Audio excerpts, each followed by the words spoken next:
अस्सलामुअलैकुम, welcome to my YouTube channel. उम्मीद है आप सब अपने अपने घरों में खैर आफियत के साथ होंगे। आज मैं बना रही हूँ बेसन की रोटी और गंवार की फली। तो चलिए स्टार्ट करते हैं हमारी आज की रेसिपी। बिस्मिल्लाहिर्रहमानिर्रहीम। गंवार की फली मैंने ली है 1 किलो के करीब। गंवार की फली को मैं इस तरह से कट कर लूँगी। इसका ऊपर का हिस्सा और नीचे का हिस्सा दोनों थोड़े थोड़े मैंने काट लिए हैं। और फली को आप 3 से 4 हिस्सों में काट लीजिए, और अगर छोटी हो तो 2 हिस्सों में डिवाइड कर दें। इस तरह से मैं सारी फली काट कर रख लूँगी। फली का सालन बहुत ही मज़ेदार बनता है। इंग्रेडिएंट्स बहुत ही कम होते हैं इसमें, लेकिन टेस्ट बहुत अच्छा होता है। मेरे पास 1 किलो फली थी जो मैंने काट कर रख ली है। अब मैं इसे धो लूँगी। आप चाहें तो काटने से पहले फली को धो लीजिए। फली को काट कर धोकर मैंने रख लिया है। अब मैंने लिया है एक बर्तन जिसमें मैंने 1 कप डाला है तेल। फली में तेल थोड़ा ज़्यादा जाएगा। 8 से 10 मैंने लिए हैं लहसुन की कलियाँ। लहसुन को आपको तेज़ आंच पर नहीं पकाना है, वरना ऊपर से कलर जल्दी आ जाएगा, अंदर से लहसुन कच्चे रह जाएंगे। जब लहसुन गोल्डन होने लगे तो मैंने लिया है अदरक लहसुन का पेस्ट 2 खाने के चम्मच। अदरक लहसुन के पेस्ट को मैं अच्छी तरह से भून लूँगी ताकि लहसुन की कच्चापन फील ना हो। अब मैं इसमें शामिल कर रही हूँ पिसी लाल मिर्च 2.5 खाने के चम्मच। फलियों में मिर्ची थोड़ी तेज़ ही अच्छी लगती है, आप चाहें तो कम डाल दीजिए। हल्दी मैंने ली है आधा चाय का चम्मच। नमक मैंने लिया है 1 चाय का चम्मच। आप अपने टेस्ट के अकॉर्डिंगली कम या ज़्यादा कर सकते हैं। अच्छी तरह से मसाला भून कर जो फली मैंने काट कर धोकर रखी थी वो मैं मसाले में ऐड कर दूंगी। फली को मसाले के साथ शामिल कर कर अच्छी तरह से मैं इसे मिला लूँगी।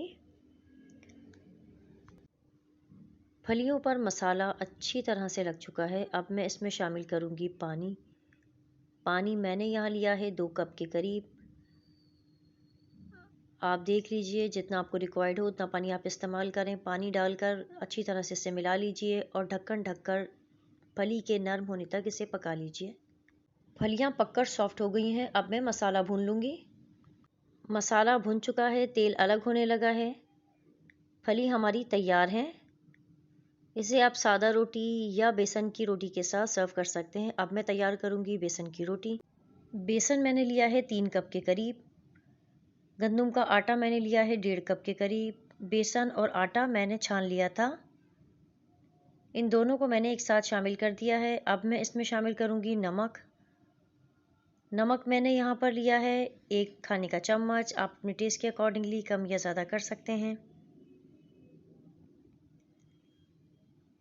पानी शामिल कर कर आटे को मैं अच्छी तरह से गूंद लूँगी। बहुत ज़्यादा हमें हार्ड भी नहीं करना, बहुत सॉफ्ट भी डो नहीं बनानी है आटे की। जिस तरह हम गंदम का आटा रूटीन में गूंदते हैं बिल्कुल वैसे ही हमें सॉफ्ट गूंदना है। बहुत ज़्यादा हार्ड या बहुत ज़्यादा सॉफ्ट नहीं करना है। आटा गूंदकर 20 मिनट के लिए मैंने सेट होने के लिए रख दिया था।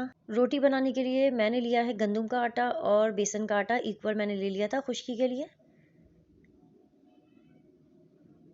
इस तरह से हम आटे की बॉल्स बना लेंगे, पेड़े जिसे हम कहते हैं। आटे के पेड़े बनाकर मैं रख रही हूँ। अब मैं इसे बेल लूँगी। थोड़ा थोड़ा करके खुश्क आटा इस्तेमाल करके आप रोटी को बेल लीजिए, वरना रोटी चिपक जाएगी। रोटी को मैंने बेल लिया है। अब इसे उठाकर निहायत ही एहतियात के साथ तवे पर मैं इसे डाल दूँगी।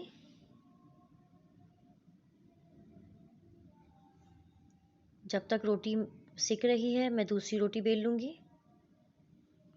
जब तक पहली रोटी हमारी तैयार हो रही है दूसरी रोटी को मैं बेल के रख लूँगी।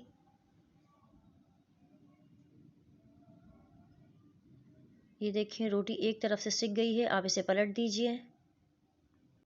अगर आप चाहें तो इसे पराठे की तरह फ्राई भी कर सकते हैं। फ्राई करने के लिए आप देसी घी, सादा घी या मक्खन, कुछ जो आपका दिल चाहे वो आप यूज़ कर सकते हैं। जो पराठा हम तवे पर फ्राई करते हैं उसे डाइजेस्ट करने में थोड़ा सा टाइम लग जाता है। मैं इसलिए इसे उतार कर देसी घी इस पे लगा रही हूँ। आप चाहें तो आप सादा घी भी यूज़ कर सकते हैं। एक बेसनी रोटी हमारी तैयार हो चुकी है। आप इसे बेसन की रोटी कह सकते हैं, पराठा कह लें। दूसरी रोटी हमने बेली हुई थी वो मैंने तवे पर डाल दी है।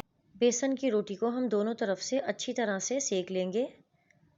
ताकि हमारी रोटी कच्ची ना हो। और जो पहले वाली बेसन की रोटी मैंने घी लगा कर रखी थी, इस रोटी को भी मैं उस पर रख दूँगी और इस पर भी मैं घी लगा लूँगी।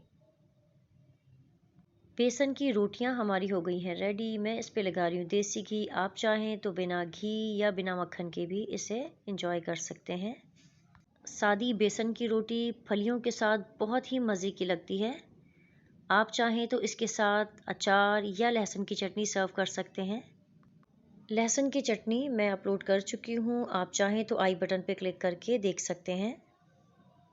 अगर आप मेरी रेसिपीज़ ट्राई करते हैं और आपको मेरी रेसिपीज़ पसंद आती हैं तो कमेंट सेक्शन में हमें ज़रूर बताइए और मेरे चैनल को लाइक, शेयर एंड सब्सक्राइब ज़रूर कीजिएगा। Mummy, it's too yummy.